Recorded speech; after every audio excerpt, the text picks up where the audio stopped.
पहलगाम के गुनहगारों को सजा दिलाने के लिए मोदी सरकार एक्शन मोड में है। कल ही प्रधानमंत्री ने बिहार की धरती से न सिर्फ देश को लेकिन दुनिया को भी संदेश दे दिया था कि जहां जहां आतंकी और आतंक के आका बैठे हुए हैं उनको ढूंढ करके उन्हें मिट्टी में मिला दिया जाएगा। एक तरफ कश्मीर में 3 लेयर का ऑपरेशन शुरू हो चुका है, तो वहीं आज गृह मंत्री अमित शाह ने सभी राज्यों के मुख्यमंत्रियों से बात करके ये साफ निर्देश दिए हैं कि जितने भी पाकिस्तानी हमारे देश के अंदर हैं उनका वीजा खत्म होने वाला है, उनको देश के बाहर फौरन निकाल दिया जाए।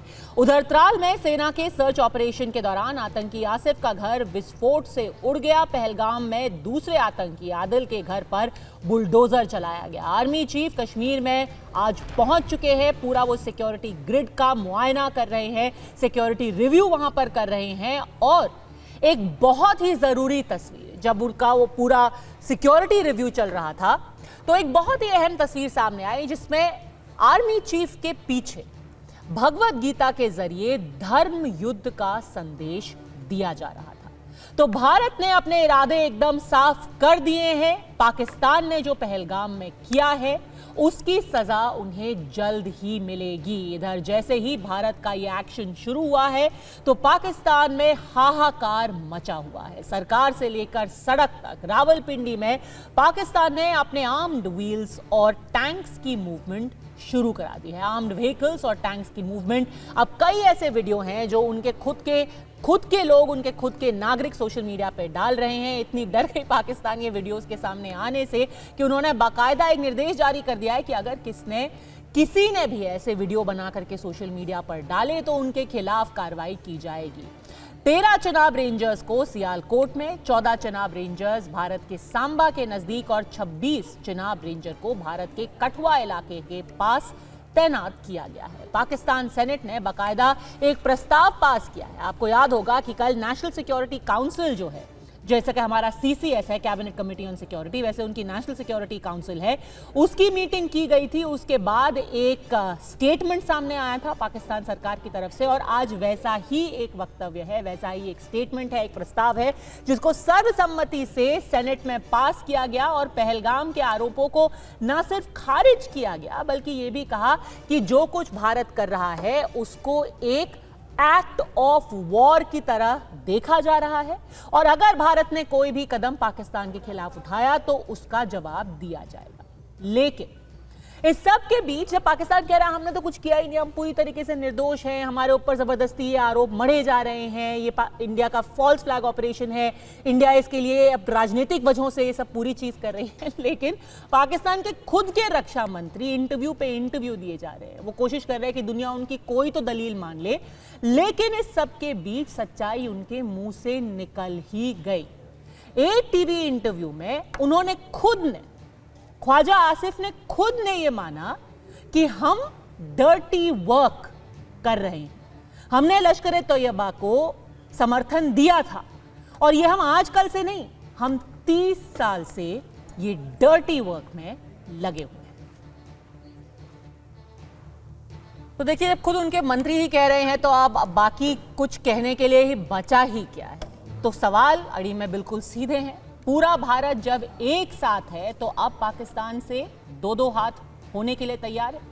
दुनिया भारत के साथ खड़ी हुई है। क्या पाकिस्तान अब अलग थलग पड़ चुका है? एक के बाद एक कल पहले राजदूतों को भारत की सरकार ने पूरी ब्रीफिंग दी है और फिर एक के बाद जितने हेड्स ऑफ स्टेट है, प्रधानमंत्री हैं, प्रेसिडेंट ने, उन्होंने खुद प्रधानमंत्री मोदी से फोन पर बात करके ना सिर्फ कहा है कि जो पहलगाम में हुआ वो बेहद शर्मनाक है, लेकिन ये भी कहा कि आतंक के खिलाफ जो युद्ध भारत लड़ रहा है उसमें ये सारे देश हमारे साथ खड़े हुए हैं।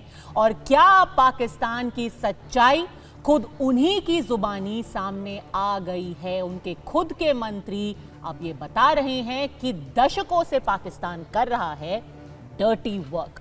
प्रदीप भंडारी, प्रवक्ता भारतीय जनता पार्टी के, हमारे साथ जुड़ गए हैं। Defence expert major general AK Siwach भी हमारे साथ है। उस्मा कारदार, नेता PMLN इस्लामाबाद से हमारे साथ जुड़ी हुई हैं।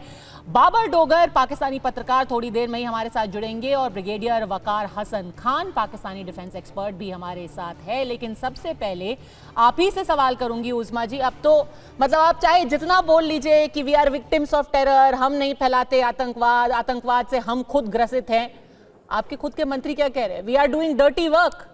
हम ये दुनिया भर का गंदा काम खुद अपनी जमीन पर कर ही रहे हैं, आज से नहीं कर रहे, 30 साल से कर रहे हैं। 30 साल तो खैर आपने माना है, उससे पहले से ही कर रहे हैं। देखिए आप कि मैं बातों पे बड़ी हैरान हो रही हूँ, क्योंकि पूरी दुनिया ने जो टेररिज्म का ताज था है, क्योंकि आपने देख लिया कनाडा में जस्टिन ट्रूडो ने पार्लियामेंट में कहा कि भाई हम आपको नहीं मारने देंगे कैनेडियन सिटीजन अपने सॉइल पे। फिर आप देखें अमेरिका से आपके रॉ के बंदे को बेइज्जत करके बाहर निकाला गया, क्योंकि उन्होंने कहा जी आप साजिशें कर रहे हैं और आप यहाँ पे सारे जो सिख लीडरान हैं उनको आप मार रहे हैं। वो पन्नम को भी आपने वो अब यूके में देखें, तो ये ठेका तो आपने उठाया हुआ टेररिज्म का पूरी दुनिया में। और आप अपनी हिस्ट्री जरा चेक कर लेना, आप लोग जो है वो जब भी आपकी कोई इलेक्शन होती है या आपने कोई पॉइंट स्कोरिंग करनी होती है तो आप पाकिस्तान बैशिंग पे लग जाते हैं। आप ख्वाजा आसिफ से आप ये बात करें ना, आप मुझ पर क्यों बिगड़ रही हैं? मुझे आप इतिहास ना पढ़ाएं, मैं हिस्ट्री की स्टूडेंट रही हूँ, बहुत हिस्ट्री पढ़ी है, अपनी भी पढ़ी है, आपकी भी पढ़ी है। और हिस्ट्री की क्या जरूरत है जब अभी वर्तमान में प्रेजेंट में ख्वाजा आसिफ खुद ही कह रहे हैं कि भाई लश्कर तैयबा को हमने सपोर्ट किया, हमने किया है डर्टी वर्क। खुद बता रहे हैं वो, भाई आपके मंत्री तो कर दीजिए। Put him out of his misery, बेचारे इंटरव्यू पे इंटरव्यू दिए जा रहे हैं, थोड़ा एक आध मीटिंग भी कर लें। वो बात आपने उनकी जो भी बात है वो उसका गलत मतलब निकाला है। हिस्ट्री में आपको थोड़ी सी याद कराती, क्या मतलब है? We have been doing dirty work for 30 years. हम 30 साल से इस गंदे काम में लगे हुए हैं। बात कर रही है ना, इसका क्या मतलब? आप थोड़ी सी चलिए आप मुझे अपनी भाषा में समझाइए, थोड़ा सा पूछ लेना क्या मतलब। हिस्ट्री में सबसे पहले समझौता एक्सप्रेस 2007 में। Ma'am what is dirty work? आपने फौरन कौन सा डर्टी वर्क पाकिस्तान 30 साल से कर रहा है? कौन? अपने ही लोगों को बता दीजिए। मेजर रामेश कौन था ये मुझे जरा बता दें। फिर उसके बाद आप मुंबई अटैक पे आ जाएं। 2008 में आपने कहा लो जी ये पाकिस्तान ने किया है। उसके बाद निकला क्या बीच में? आपके सतेश वर्मा है जो कि एक्स सीबीआई हैं, वो उन्होंने कहा ये तो इंडियन गवर्नमेंट ने खुद करवाया है, क्योंकि वो काउंटर टेरर लॉज जो हैं उनको बुलडोज कराने की कोशिश कर रहे हैं। What is dirty work? 2018 Kerala में उस्मा जी डर्टी वर्क क्या किया पाकिस्तान ने 30 साल से? उसमें आपने फिर खुद टूरिस्ट को अटैक किया ताकि आप इलेक्शन में लोगों की अटेंशन डाइवर्ट कर लें। पुलवामा पे आप आ जाएं 2019 में, वहां पे आपका जो वहां पे फिर आपने कहा कि जी तो पाकिस्तान ने किया। और वहां का जो एक्स इंडियन ऑक्युपाइड कश्मीर का जो गवर्नर है उसने आपको एक्सपोज किया, उसने कहा ये खुद इनकी हुकूमत ने करवाया है। राजौरी में भी आपने यही किया था। हर वक्त कोई ना कोई आपका डिग्निटरी या यूएस का कोई वीपी आता है, आप इस तरह की कहानी कर देते हैं। तो मुझे आप ये बताएं, इस बात का तो आप जवाब दें कि कुलभूषण यादव कौन है? वो बलूचिस्तान में क्या कर रहा था? वो किसके लिए जासूसी कर रहा था? आप भले इसका तो जवाब दे दे मुझे। उस्मा जी आपने इतना ज्यादा आपने कहानी पढ़ दी कि अब आपको खांसी भी आ गई। आप पहले मेरे को ये तो बता दीजिए डर्टी वर्क क्या है? फिक्र ना करें। आपके बेचारे डिफेंस मिनिस्टर कल से लेके आज तक वो इंटरव्यू पे इंटरव्यू इतने दे रहे हैं, ऐसा लग रहा है मेरे को इंफॉर्मेशन एंड ब्रॉडकास्टिंग मिनिस्टर है वो। थोड़ा सा डिफेंस पे भी वो थोड़ा सा निगाह डाल लें तो आपके देश के लिए भी बेहतर होगा। थोड़े इंटरव्यू कम लें, थोड़ी मीटिंग ज्यादा करें। दैट असाइड डर्टी वर्क क्या है? हमारी नेशनल सिक्योरिटी की मीटिंग हो चुकी है, हमारी पूरी कौम एक पेज पे है। डर्टी वर्क क्या है? की तरह हमारा एक पेज, जिस तरह आपका लीरो लीर है ना वैसा नहीं है। हाँ। हमारी नागालैंड पे झंडा नहीं किसी ने लहरा दिया, ठीक है। अच्छा, डर्टी वर्क का मैं छोटा सा, क्योंकि आपने हिस्ट्री का जिक्र किया है, प्रदीप भंडारी जवाब देंगे। प्रदीप भंडारी जवाब देंगे क्योंकि आपने 3105 ऐसे उदाहरण पढ़ दिए, पता नहीं किन किन लोगों के आपने नाम लिए, और ले दे के आपका कहना यह है कि भाई ये सब पॉलिटिकली मोटिवेटेड है। और आपका आज जो सेनेट का रेजोल्यूशन भी जो है प्रस्ताव, उसमें भी ये लिखा गया है। लेकिन डर्टी वर्क क्योंकि आपने नहीं बताया, आज चलिए हिस्ट्री के आपने बात का जिक्र किया ही है तो मैं 2-3 आपके जो लोग हैं जो खुद पाकिस्तान से हैं उनके नाम बता देती हूँ। अहमद रशीद, बहुत फेमस आपके एक ऑथर हैं, उन्होंने 4 किताबें लिखी हैं। पाकिस्तान ऑन द ब्रिंक जो उन्होंने 2012 में लिखी थी, उन्होंने बताया था कि कैसे आईएसआई का जो ऑब्सेशन है इंडिया की वजह से, उसमें उन्होंने लश्कर तैयबा को पाला पोसा पोषित किया है और अब खुद उनसे परेशान है क्योंकि अब आईएसआई से संभल नहीं रहा लश्कर तैयबा। ये अहमद रशीद ने लिखा है, वो पाकिस्तानी ऑथर है। खैर, उनकी किताब से एक छोटी सी बात पढ़ देती हूँ। और आपका जो डर्टी वर्क है, आपके खुद ही के लोग उसको बेनकाब कर देते हैं। सबसे बड़ी प्रॉब्लम आपके साथ यही है, आपके जो सबसे बड़ी प्रॉब्लम आपके साथ यही है कि आपको तो हमारी जरूरत ही नहीं है, आपको हमसे डॉसियर की जरूरत ही नहीं है। आपके खुद के लोग आते हैं और खट्ट से सच बोल के चले जाते हैं। लेकिन एक सेकंड, उन्होंने खुद कहा था कि आप हमारे मुल्क में दहशतगर्दी कर रहे हैं। चलिए Usma ji, hold on for a second, हम स्ट्रेटजी बनाएंगे, थोड़ा सा होल्ड कीजिए। मैं क्योंकि इतिहास का जिक्र हुआ है, एक छोटी सी लाइन पढ़ूंगी and then it's over to Pradeep Bhandari. ये पॉलिटिक्स के बारे में बताएंगे। आपको पता है कि यूएस ट्रेजरी डिपार्टमेंट की वेबसाइट में साल 2002 में ही और दूसरा दाऊद इब्राहिम का पता दर्ज किया गया था। दाऊद इब्राहिम का पता दर्ज किया गया था। ये बताया गया था यूएस ट्रेजरी की वेबसाइट में कि दाऊद इब्राहिम का पता है कराची और उसका पासपोर्ट नंबर है G869537 और उसका टेलीफोन नंबर है पाकिस्तान का नंबर 0215892038। तो जो 30 साल का डर्टी वर्क आपके डिफेंस मिनिस्टर बता रहे हैं, वो तो यूएस की वेबसाइट में दर्ज था, 2000 में दर्ज था। खैर, पद्मजा जी, उस्मा जी आपने इतना बोल दिया, थोड़ा सा पद्मजा जी आ जाएगी। प्रदीप भंडारी पॉलिटिकली मोटिवेटेड कह रही है पाकिस्तान की। पद्मजा जी, हम लोग ना पाकिस्तान से बात करेंगे ना पाकिस्तान को रिस्पॉन्ड करेंगे। आपके पैनल के ऊपर ये जो पाकिस्तानी आसिफ मुनीर का प्रवक्ता है, ये घबराया हुआ है और ये डर अच्छा है क्योंकि इनको ये नहीं पता कि हिंदुस्तान कहां से आएगा।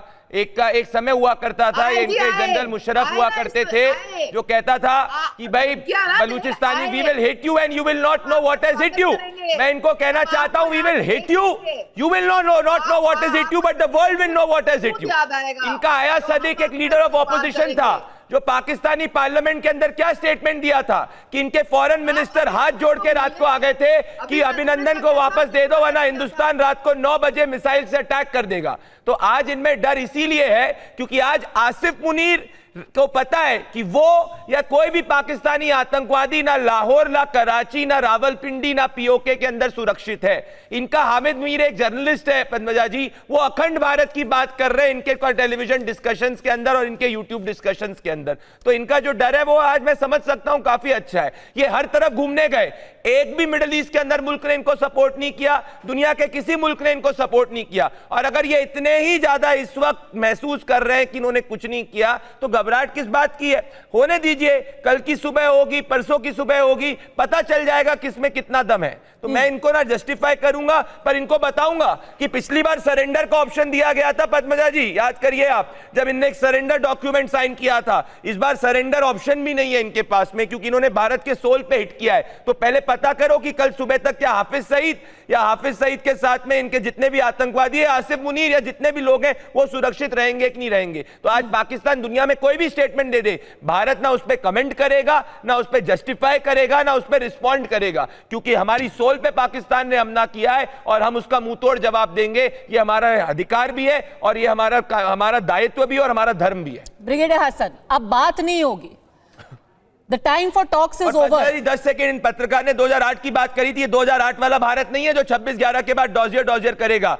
सर्जिकल स्ट्राइक हुई थी, बालाकोट हुआ था। अब जो होगा पाकिस्तान के लोग कल्पना भी नहीं कर पाएंगे और इनके आतंकवादी लोग कल्पना भी नहीं कर पाएंगे क्या हुआ था। आईएसआई चीफ था आसिफ मुनीर, जब पुलवामा के बाद में हमने इनको जवाब दिया था, उसको आईएसआई चीफ से हटा दिया पड़ा था बाजवा ने। अब ये आज पाकिस्तान आर्मी चीफ है। अब आप देखिएगा इनके साथ क्या होने वाला है। अभी तो इनका पानी चोक किया, 80% इनकी इकोनॉमी आने वाले समय में चोक होने वाली है। तो इनको सोचना चाहिए कि एग्जिस्टेंशियल रहेगा भी कि नहीं रहेगा। बाबर डोगर को बहुत मजा आ रहा है, वो हंस भी रहे हैं, उनको पानी की जरूरत नहीं है। बाबर डोगर बहुत खुश है। मछली को जब आप हटाते हैं ना तो वो तड़पती है, तो इनकी हंसी वही तड़पाहट है। बताइए ब्रिगेडियर हसन जी, अभी थोड़ा हौसला पैदा कीजिएगा, बात मुझे पूरी करने दीजिएगा, because argument is very important. अगर आप इजाजत देंगी तो इंटरप्शन नहीं होगी और पूरी बात होगी, तो काइंडली बात सुनिएगा। आप ही बता दीजिए ब्रिगेडियर हसन, डर्टी वर्क क्या है? मतलब शुरुआत में तो ये सवाल पूछना चाहिए ना, आप इतनी शिद्दत से इतना 25 मिनट का इंटरव्यू दिया, काटने का फायदा नहीं है। पूरे आपके डिफेंस मिनिस्टर ने 25 मिनट का इंटरव्यू दिया है, तो आप ये भी बताइए। आर्गुमेंट सुन लेना, 1 मिनट बात करूंगा, give me 60 second. 60 seconds, go on. Okay.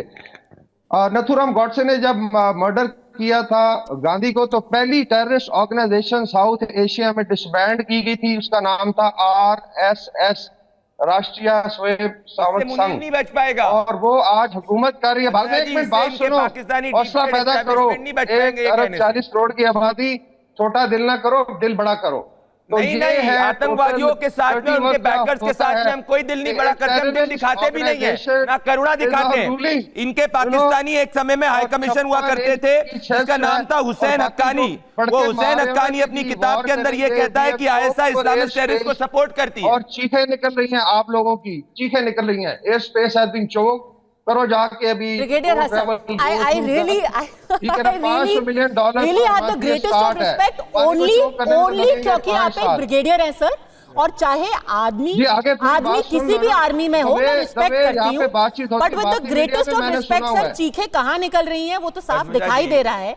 आपके डिफेंस मिनिस्टर ने जो डर्टी वर्क की बात की है, बता तो दीजिए। 2 लाख आपके अभिनंदन है, सेंड देम वंस यार, एक ही दफा फैसला हो जाए। युद्ध की बात कर रहे हैं, कभी पाकिस्तानी सब्र रखो होगा, फैसला होगा। और मैं कहता हूँ जी, हमारे को तो दो इनकी आर्मी की कोई रिस्पेक्ट नहीं है। इनकी आर्मी जो है प्रोफेशनल आर्मी नहीं है, ना ये चीनी बनाती है, डायपर्स बनाती है, धंधा करती है, तो इनको कोई घबराहट नहीं। आज कल को ऐसा ना हो कि ये और मुनीर जो है उनके खिलाफ ही रिबेलियन हो जाए। देश तो वापस ईस्ट पाकिस्तान बन चुका है, ठीक है ना। और तुम्हारी ब्रिगेडियर हसन, क्योंकि आप आर्मी से हैं, can I please have silence for 30 seconds. आपने बोला कि आपको 30 सेकंड में बोलना है, आपने 30 सेकंड में क्या बोला? फ्रैंकली मुझे समझ में नहीं आया, 60 सेकंड मुझे समझ में नहीं आया। लेकिन क्योंकि आप आर्मी से हैं, आपको ये बेहतर पता है कि जितने ये आर्मी के गुड्स आप बेचते हैं, because it has become a glorified CSD canteen, आप जितना ये जहां पे चिप्स से लेके डायपर्स तक बनाते हैं, उनका खुद का बॉयकॉट अभी पाकिस्तानी कर रहे हैं। क्योंकि पाकिस्तानी सबसे ज्यादा अगर किसी से परेशान और त्रस्त हैं तो वो आप ही की आर्मी से हैं सर। उनको लगता है कि उनको कैनन फॉडर बना दिया जाता है। आप जाकर के ये सारी हरकतें करते हैं और पिसता है पाकिस्तानी। अभी आप अगर जाइए वाघा अटारी बॉर्डर पे सर, सॉरी टू से, जिनका मेडिकल वीजा कैंसिल हुआ है ना, भर भर के अगर वो कोस रहे हैं तो आपको कोस रहे हैं कि हमारी किडनी का ऑपरेशन होना था। पाकिस्तान की तो बस की नहीं है कि हमें डायलिसिस करा दे। हम जो इंडिया में डायलिसिस करा रहे थे इन अ फंक्शनिंग डेमोक्रेसी, अब हमारी किडनी खराब हो जाएगी क्योंकि पाकिस्तान को ये बेवकूफियां करनी है। पहलगाम आपको गालियां दे रहे हैं वो सबसे ज्यादा। अगर किसी को कोस रहे हैं, आपको कोस रहे हैं। मणिपुर में आग लगी हुई है और मोदी साहब जा नहीं सकते हैं। मैं बताऊं ये इतने घबराए हुए क्यों हैं? क्योंकि अभी घबराया नहीं है। एक ट्रैवल एडवाइजरी कर रहा है, ब्रिंग योर ट्रैवल एडवाइजरी घोषित कर रहा है, do not travel to Pakistan. रूस ने घोषित की, इजराइल ने घोषित करी, सब मुल्क करने वाले हैं। तो सबको पता है क्या होने वाला है। आज आप सो जाओ, क्या पता कल सुबह देख पाए कि नहीं देख पाए। क्या पता कल सुबह देख पाओ कि नहीं देख पाओ। Send your 100,000 Abhinandans and we'll sort you out. Sir, protect your entire border. Maybe Mr. Munir's own headquarters is not protected right now. Come along. This time we are going to. We will tell you what the Bharat of Maharana Pratap and Veer Shivaji can do. We will tell you. You have seen teaser in 1971. Now we will tell you what the exact ball of Bharat is. Hold on your thoughts. Protect your own house. आप अपने खुद के घर को protect करिए sir. आप देखते जाइए आगे आगे होता है क्या। बेसिकली बांग्लादेश ट्रेलर का ट्रेलर, ठीक है, आपकी नाक में दम किया हुआ बांग्लादेश। डॉक्यूमेंट भी नहीं मिलने वाला इस बार आसिफ मुनीर को और आपको, याद रखिएगा। बहुत जिम्मेदारी से कह रहा हूँ। जस्ट ईगरली वेटिंग कि जो गीजर धमकियां हैं, प्लीज कम, ब्रिंग योर फौज, bring your T-80s, T-90s, bring your Vikrant. पता भी नहीं है क्या आएगा सर। आपको पता भी नहीं है, तुम्हें पता भी नहीं है क्या आएगा। और यार ये बढ़ के सुनी हुई है, 2019 में भी तुम मारते रहे, तुमने सुनी है, नहीं पता चलेगा। घर के अंदर घुसकर मारा, तभी जाके तुम्हारे बालाकोट करी, अब देखो क्या होगा। ठीक है ना, भी जोड़ोगे ना, करुणा नहीं मिलने वाली है तुमको। 1971 नहीं है, वेरी इंटरेस्टिंग बात यह है जनरल सिवाच, इंटरेस्टिंग बात यह है कि ब्रिगेडियर हसन ने कम से कम ये तो बता दिया कि अभी उनका असेसमेंट ये है, उनको ये लग रहा है कि भाई अभी लैंड वॉरफेयर होगा। वो कह रहे हैं कि भाई T-90 लेकर के आओ। आपको क्या पता ब्रिगेडियर हसन कि T-90 ही आएगा? हो सकता है कुछ और आ जाए, हो सकता है आप किसको शॉट करेंगे जब आपको पता ही नहीं है कि शॉट किधर से आ रहा है। जनरल सिवाच, देखो ये स्टोरी 2019 में भी हर्ड, सुन लो, अभी आपने बोल लिया, सुन लो आप घुस के मारेंगे, ठीक है ना, और फिर कहा जी ना कोई हमारी सीमा में घुस आया है ना घुसा है। एक बार अभी brigadier Hasan, respectfully sir, respectfully please. I think that much respect one should give it to each other. General Siwach, सच्चाई है कि जो ब्रिगेडियर साहब ने बोला मैं उसको यही बताऊंगा। ये कह रहे हैं कि ये 1971 नहीं है, मैं कहता हूं ये 1971 हम भी कह रहे नहीं है। जब आपने 93,000 फौजी ने हाथ खड़े किए थे और अब पाकिस्तान के हिस्से हो जाएंगे, अब 1971 नहीं है। और दूसरी बात है, मैं चंद एक चीज बताऊंगा। देखो पाकिस्तान की सबसे बड़ी प्रॉब्लम क्या है, पाकिस्तान का जो आतंकवाद है, और पाकिस्तान का जो आतंकवाद है पाकिस्तान की फौज इन्वॉल्व है। और वो सच्चाई है कि वो कहते हैं ना हर देश के पास आर्मी है, पर पाकिस्तान में आर्मी के पास देश है। और ये आतंकवाद को बनाते हैं, फैलाते हैं, और फिर वो जो आतंकवाद हमारी तरफ भेजते हैं, लश्कर तोबा जैसे मोहम्मद, उनको ये गुड टेररिस्ट बोलते हैं। जो तहरीके तालिबान उनको हिट करता है वो उनको ये बैड टेररिस्ट है। देखो हिलेरी क्लिंटन 2013 में आई थी एज सेक्रेटरी ऑफ स्टेट, उसने अगवा किया था पाकिस्तान को कि अगर आप अपने घर में सांप पालेंगे और ये सोचेगा कि आपके पड़ोसी को डसेंगे, एक दिन आपको डसेंगे। तो ये तहरीके तालिबान पाकिस्तान आसमान से नहीं गिरा, ये आपकी क्रिएशन है। आज मोहम्मद आसिफ को बताया है, उन्होंने इंटरनेशनल प्रेस में एक प्रकार से ये मानना है कि हमने ये डर्टी वार किया है वेस्ट के लिए, और हमने आतंकवाद को साथ दिया, आतंकवाद पैदा किए, उनको शेल्टर दिया, उनको फाइनेंशियल सपोर्ट दी, उनको ट्रेनिंग दी। तो ये बात तो आज की तारीख में उन्होंने मानी है, ये मान के चलें। देखो सच्चाई क्या है कि आपके माइंड में ऑब्सेशन है जम्मू एंड कश्मीर का, और ये आपको पता है कि ये जम्मू एंड कश्मीर भारत का अटूट अंग है। 1947 26 अक्टूबर को इंस्ट्रूमेंट ऑफ रिलैक्सेशन महाराजा हरि सिंह ने किया था। उसके बाद पूरा जो जम्मू एंड कश्मीर भारत का हिस्सा है। अभी इसकी प्रॉब्लम और कुछ नहीं रहेगी जम्मू एंड कश्मीर की। जो इलाका आपने इलीगली ऑक्यूपाई किया है वो आप दे दें, अगर आप नहीं देंगे तो आपसे जबरदस्ती लिया जाएगा। और मुझे लगता है वो समय आ गया कि हम इसको अब लें। और आप अगर देखें आज पाकिस्तान की हालात है पद्मा जी कि क्या है, आज पॉलिटिकल इंस्टेबिलिटी है, आज इकोनॉमिक क्राइसिस है, आतंकवाद बढ़ता जा रहा है। आप खैबर पख्तूनख्वा में देखें कि लोगों की हालात क्या है, वहां पर जो पश्तून है वो अफगानिस्तान में जाना चाहते हैं, दोनों तरफ के पश्तून, और ड्यूरन लाइन को मानते नहीं। जिस तालिबान को ये लेके आए थे अफगानिस्तान में 15 अगस्त 2021 में और खुशी का मुजाहरा हुआ था, आज वो ही इनकी पिटाई कर रहा है। आज तालिबान कह रहा है कि जो पहलगाम में हुआ है इट इज अ डास्टर्डली एक्ट, वो बहुत ही गंदा नीच किस्म का एक्ट है। आज इजिप्ट के प्रेसिडेंट कॉल करके हमें कह रहे हैं कि the cross border terror attack को हम उसकी निंदा करते हैं, हम भारत के साथ खड़े हुए हैं। तो बाबर डोगर, आप टीवी पे बैठ के चाहे जितना मुस्कुरा लें, आपका जो डर्टी वर्क है वो पूरी दुनिया आज देख रही है, समझ रही है। ख्वाजा आसिफ उसको एडमिट कर रहे हैं, इसके पहले फवाद चौधरी एडमिट कर चुके हैं, अमेरिका इसके बारे में बोल चुका है, स्टेट डिपार्टमेंट, और तो और छोड़िए क्योंकि आप पत्रकार हैं, आपको दिखाती हूं आपके एक जो वो फेलो पत्रकार है, उन्होंने स्टेट डिपार्टमेंट ब्रीफिंग में एक सवाल पूछने की कोशिश की। उनको कैसे, basically nobody has patience for Pakistan any. तो बाबर डोगर, द फेवरेट जो एक प्लॉय रहता था पाकिस्तान का कि भाई किसी को मीडिएटर बना लो, अमेरिका से कहो कि आप बीच बचाव करें, इंडिया को रोक ले, कहें कि भाई न्यूक्लियर आर्म है दोनों के दोनों देश। अमेरिका इज सेइंग सॉरी, नहीं चाहिए आपके ये सारे भाषण, अपना काम कीजिए, जो होना है वो होगा। देखें, अपनी मर्जी से आप जो मर्जी मतलब ले लें। ये मैं सुबह से स्टेटमेंट सुन रहा हूँ, मैं सारा पाकिस्तान इस स्टेटमेंट को सुन चुका है, इसमें ऐसी कोई चीज नहीं जो आप कहना चाह रही हैं। सीधी सी बात है कि आप मुझे सिर्फ इतना बता दें, आप मुझे कह रहे हैं 30 साल का डर्टी वर्क। अभी आप 1 महीना पहले की बात है, 1 महीना पहले की बात है, जाफर एक्सप्रेस ट्रेन का इंसिडेंट हुआ, उसमें डायरेक्ट इंडिया की इन्वॉल्वमेंट थी। आपके सारे चैनल BLA UNO ने बैन की हुई है।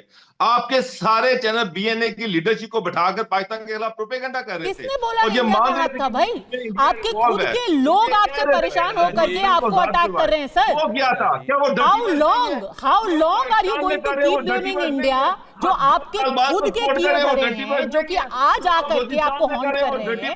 कब तक इंडिया के ऊपर ब्लेम करेंगे बाबर साहब? क्या कर रहे हैं? इंडिया क्या घिनौना खेल खेल रहा है?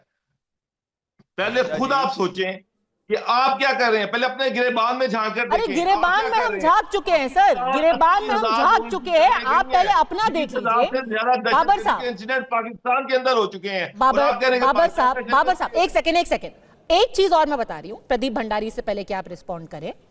आपकी जो फेवरेट कंस्पिरेसी थियरीज है ना, it was a false flag operation. No sir, जो पहलगाम में हुआ 2 पाकिस्तानी उसमें इन्वॉल्व थे, उनका नाम, उनका एड्रेस सब कुछ पब्लिक किया जा चुका है, उनकी हंट अब जारी है। जहां तक पुलवामा का सवाल है, आपके खुद के लोग, फवाद चौधरी जो उस वक्त मंत्री थे, नेशनल असेंबली में खड़े होकर के उन्होंने बोला है पुलवामा हमने किया, ये इमरान खान की जीत है, ये सबसे बड़ी जीत है।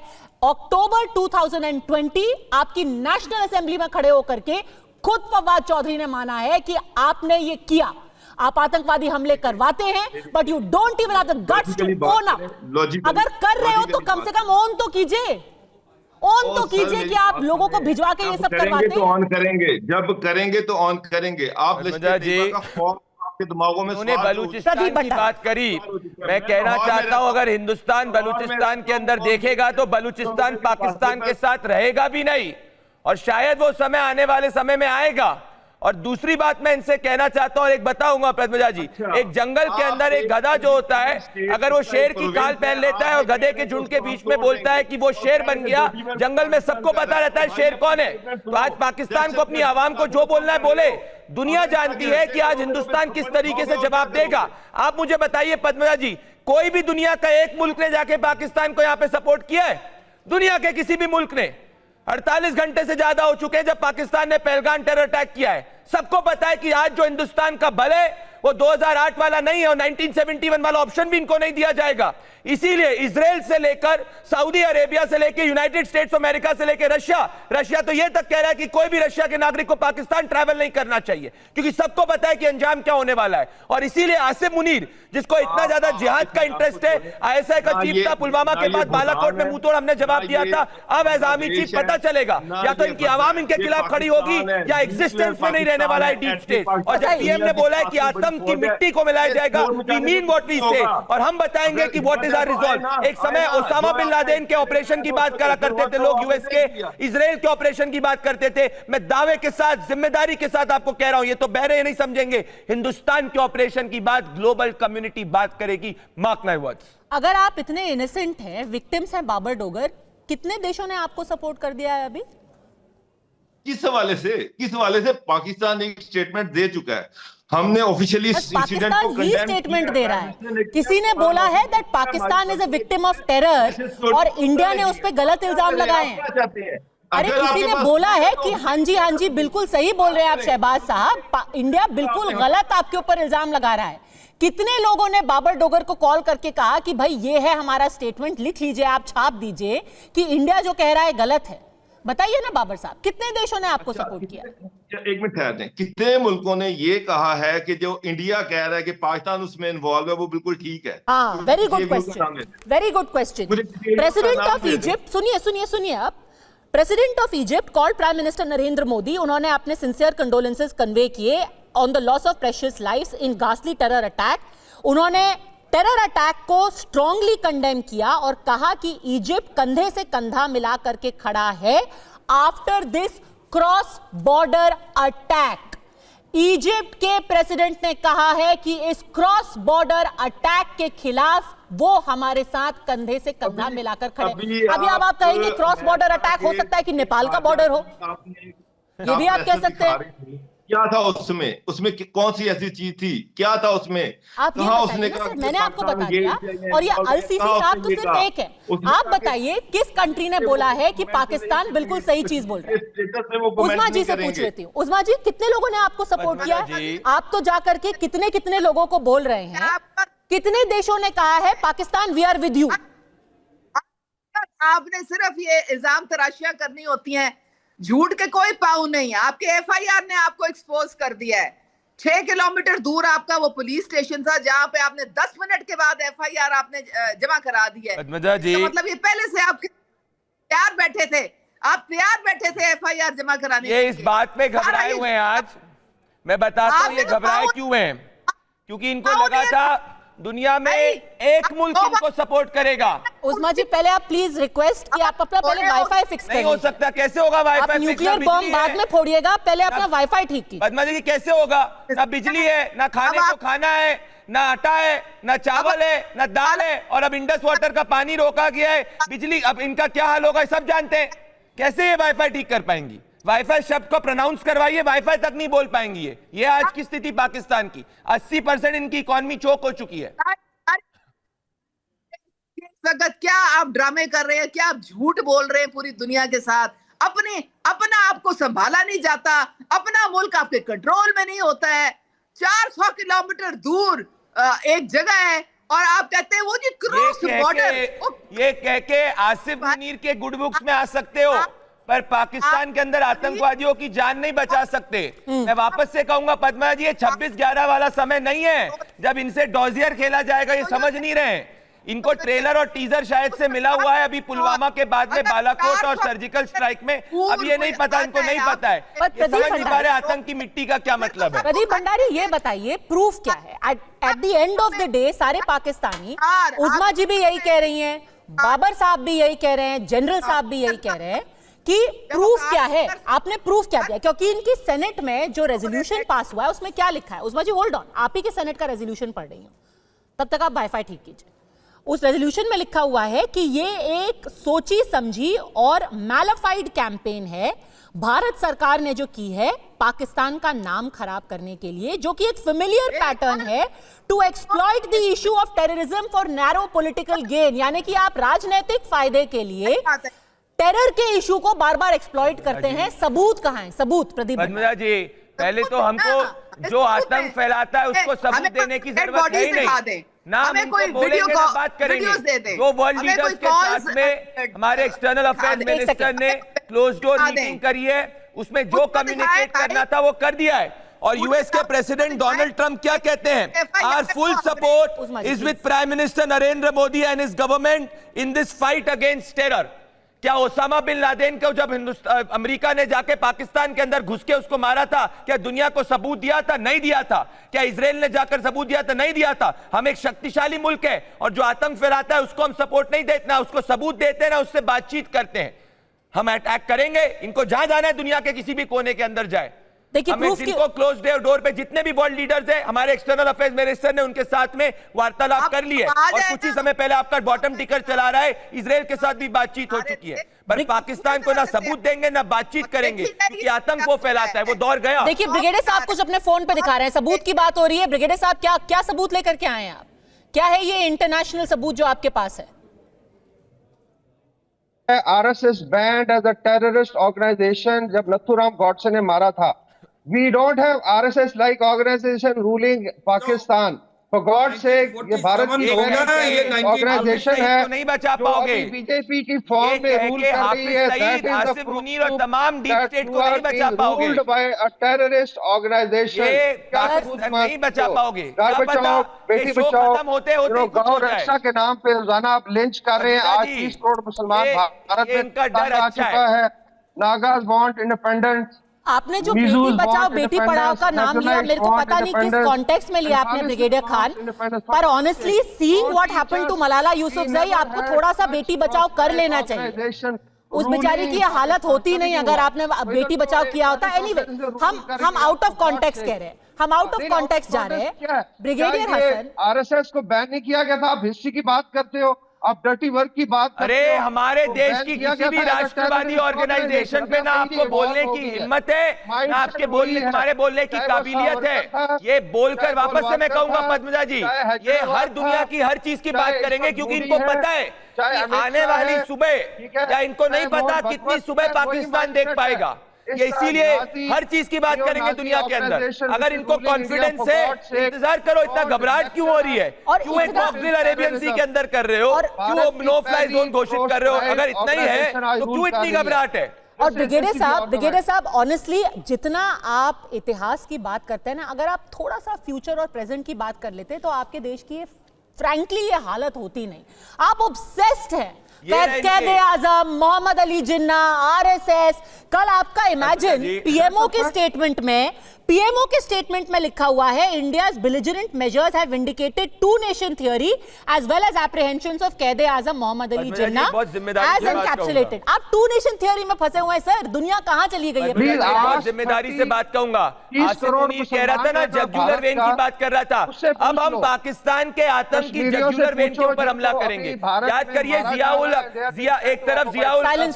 एक तरफ ये भुट्टो हुआ करता था जो कहता था कि 1000 साल तक पाकिस्तानी घास खा लेंगे पर हिंदुस्तान से लड़ेंगे। उस व्यक्ति को पाकिस्तान की जमीन तक नहीं नसीब हुई। परवेज मुशर्रफ को लगा था कि वो बहुत बड़ा क्रांतिकारी है पाकिस्तानियों के लिए, उसको पाकिस्तान की जमीन तक नहीं नसीब हुई। इसी तरीके से लियाकत अली खान ने सोचा था कि he will bleed India with 1000 cuts, उसको पाकिस्तान तक की जमीन नहीं नसीब हुई। तो आसिफ मुनीर को भी पता चल जाएगा कि हमारी ताकत क्या है। और ये सब तो टीजर था। अब ये 2025 का भारत है, मोदी जी का भारत है। आप सोचोगे भी नहीं क्या होगा। ये बताइए जनरल सिवाज, फाइनल क्वेश्चन मैं आपसे पूछना चाहती हूँ। आज जो है ख्वाजा आसिफ ने जाकर के अल जजीरा को भी इंटरव्यू दिया, वहां उन्होंने कहा the world must watch, we have nuclear weapons. और अगर इंडिया ने कुछ भी मिस एडवेंचर किया तो फिर दुनिया को देख लेना चाहिए कि दो न्यूक्लियर आर्म स्टेट्स के बीच में क्या होगा। हाँ देखो पद्मा जी, उसने दो बातें बड़ी इंपॉर्टेंट की। एक तो कहीं ना कहीं उन्होंने ये माना कि पाकिस्तान आतंकवाद का गढ़ है और पाकिस्तान ने आतंकवाद फैलाया क्योंकि वेस्ट ने उसको बोला और इसके कारण वो विक्टिम भी है और उसने परपेटर भी है। और दूसरा जब उसने बोला ये न्यूक्लियर हथियार का, ये एक प्रकार से न्यूक्लियर हथियार गिरदड़ भक्ति है। इनकी हिम्मत और ताकत नहीं है कि न्यूक्लियर हथियार को ये इस्तेमाल करें। ये पिछली बार भी इन्होंने जब सर्जिकल स्ट्राइक हुई थी उड़ी के बाद, इन्होंने यही बात बोली थी कि हमारे पास न्यूक्लियर हथियार है। पुलवामा के बाद जब बालाकोट किया तब भी न्यूक्लियर हथियार है। इनकी पिंडी कांपेंगे। न्यूक्लियर हथियार कोई बच्चों का खेल नहीं होता, उसको इस्तेमाल। अब जब एक्शन होगा, काइनेटिक एक्शन होगा भारत का। देखो भारत ने कॉम्प्रिहेंसिव प्लान के तहत चल रहा है। हमने इकोनॉमिक एक्शन कर दिए हैं। अब इंडस वाटर ट्रीटी को हेल्ड इन अबेंस कर दिया। इनको पता चल जाएगा जब 60% जो भूख मरेगी आने वाले मई जून के महीने में। उसके बाद डिप्लोमेटिकली हमने एनवायरमेंटल एक प्रकार से स्कैनिंग कर दी है, लोगों को समझा दिया है, डिप्लोमेट्स को। अब काइनेटिक एक्शन आएगा, अब असली हमला होगा।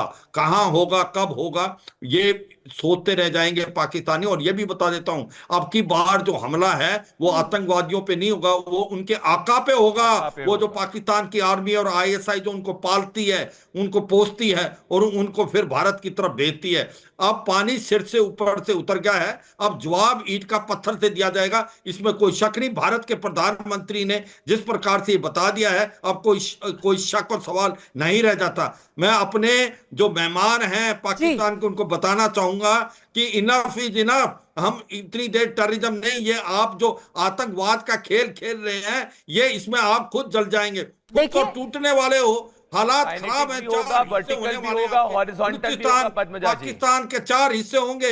आपके बलूचिस्तान अलग हो जाएगा, खैबर पख्तूनख्वा, सिंध, लाहौर भी सुरक्षित नहीं है। पीओजे के पाकिस्तान भारत का हिस्सा है, भारत में मिलकर रहेगा ये। और इसके लिए India has done the work. आप अपना सारा फोकस रखिए ऑन डर्टी वर्क। जो ग्राउंड वर्क है वो इंडिया ने कर लिया है। अड़ी में हमसे जुड़ने के लिए आपका बहुत बहुत धन्यवाद। इस वक्त एक बड़ी खबर आ रही है, शिमला समझौता जिस टेबल पर साइन किया गया था वहां पर दोनों देशों के झंडे डिस्प्ले किए गए थे और अब उस टेबल से पाकिस्तान का झंडा हटा दिया गया है। ये जो तस्वीर आप अपनी स्क्रीन पर देख रहे हैं, जो हिस्टोरिक शिमला अकॉर्ड किया गया था, दोनों देशों के झंडे तब से लेकर के अब तक इस टेबल पर रखे गए थे, पर अब पाकिस्तान का झंडा वहां से हट चुका है।